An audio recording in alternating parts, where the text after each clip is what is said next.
Hello friends, let us now learn some important points about subacute thyroiditis, or also called as De Quervain thyroiditis.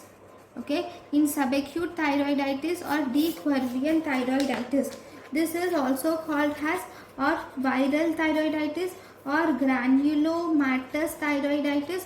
It is also called as giant cell thyroiditis.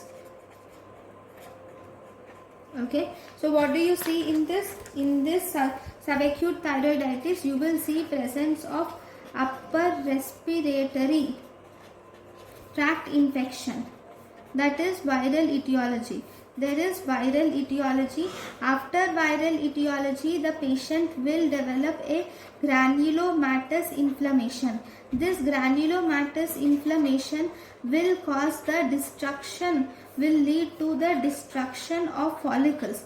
This destruction of follicles here, this is actually associated, there is destruction of follicles. So sudden destruction of follicles will lead to release of all the T3 or thyroid hormone which is present in the follicles. So there is release of T3 and T4. So thus in this stage the patient becomes hyperthyroid. Then slowly the thyroid hormones are depleted. All the thyroid hormones which were released are used up. So then it becomes, the patient becomes euthyroid. Now there are no thyroid follicles because of destruction of follicles. So there are no thyroid follicles. So there is no thyroid hormone. So as a result, the patient becomes hypothyroid. Then the follicles are regenerated. These regenerated follicles will become, so thus the patient becomes euthyroid. Okay, so these are the different stages which you see in subacute thyroiditis or De Quervain thyroiditis. So if you see, the clinical features include pain and tenderness is seen in the patient, and obviously signs and symptoms will depend upon the stage of the disease. So if you see the diagnosis, in the diagnosis there will be increased ESR is seen, there will be reduced radioactive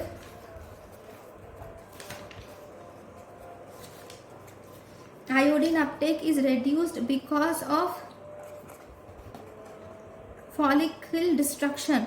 Radioactive iodine uptake is decreased because of follicle destruction.